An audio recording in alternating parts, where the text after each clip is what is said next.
So lately, I've been having some conversations on Voxer with one of my dear friends about some problems that she's having inside of her membership community. So she has a seven-figure membership community. It's a wonderful community. It's based on relationship building. And one of the things she has inside of her community that so many of you probably have too is accountability groups. And I'll talk about those in another time and my thoughts and opinions on those and how to do those well. But like many people experience, she had an accountability group that went south.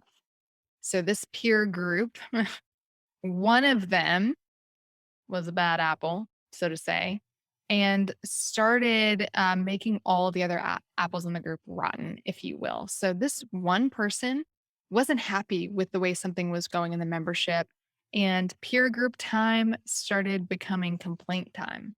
Next thing you know, my friend is getting emails.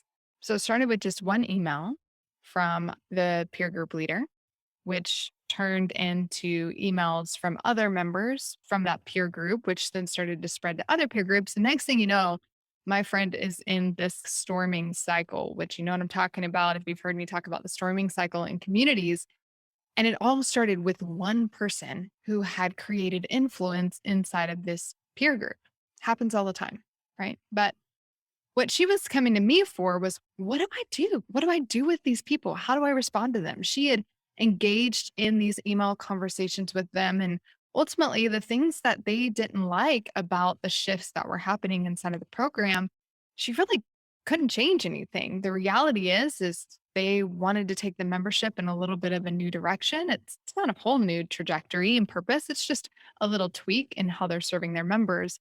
And they're intentionally doing that. And these original members, founding members, and they're just not happy with those changes. So there's nothing that she could just wave a magic wand and make them happy. And they are continuing to stir up trouble inside of the community. So she comes to me asking what she can do about this. And first off, I will just tell you it is okay to fire members. 100% okay to fire members. You want to think about it before you do it and think about what that ripple effect might be, but you can definitely fire them. And ultimately, she shifted her energy from a place of trying to save them to a place of just trying to let them go well.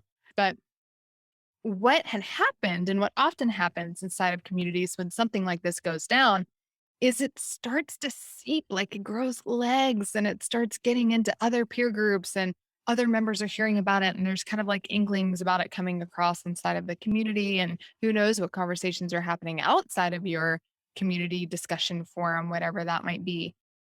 So she did what I recommend a lot of people do.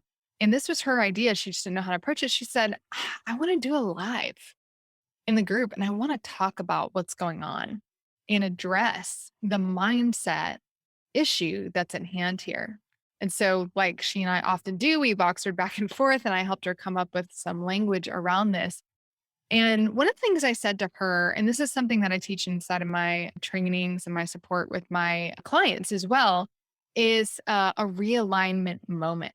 So, conflict is not a bad thing in and of itself.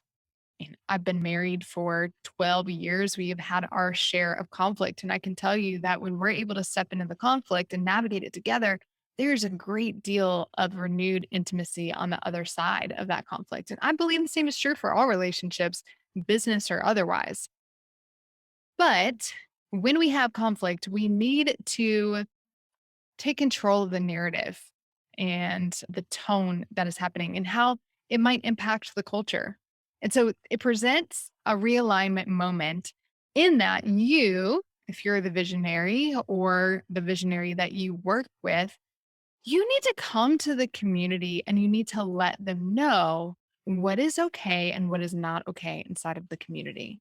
You need to address the mindset issues that might have led to this culture issue or this conflict in the first place. So when I talked to my friend, I said, girl, like you have got to let them know that you become like the 10 people you spend the most time with, or whatever that quote is. Because what happened is this one sour apple poisoned the whole bunch. And so I wanted her to speak to the people, not the person that was sour, negative, needed to go on her way, but the people who were being easily influenced by her. and to make them aware and cognizant of the influence that who they were spending their time with was having on them and on their mindset, and how ultimately being sucked into this negativity about these little nuances of the membership and trying to nitpick this membership was just distracting them from their goal of building their business in the first place. Wasn't serving them, wasn't serving anybody, wasn't serving the members. And then to realign them around the fact that that kind of stuff just isn't acceptable in our group. Like, we're not here to nitpick. We're not here to have drama. If you got problems, come and talk to us. We're happy to hear you. But peer groups are not a place to be wasted on negative energy and complaints. They're a place to be lifting each other up and collaborating and moving our businesses forward, right? And to really speak to these women about what they are in that membership for and to realign them around the culture of what's acceptable and not acceptable. People in the membership may not even know about the conflict and what's happening. That's okay. They don't have to know. But what this conflict has done is it's presented an opportunity for my friend to realign the members around the common goal that they're working towards and the culture that they want to create inside of that program. So the next time that you have conflict inside of your community, I don't want you to necessarily think of it as a bad thing, right? You don't necessarily need to fear conflict because when you handle it well and you treat conflict like a realignment moment, it can actually strengthen your community.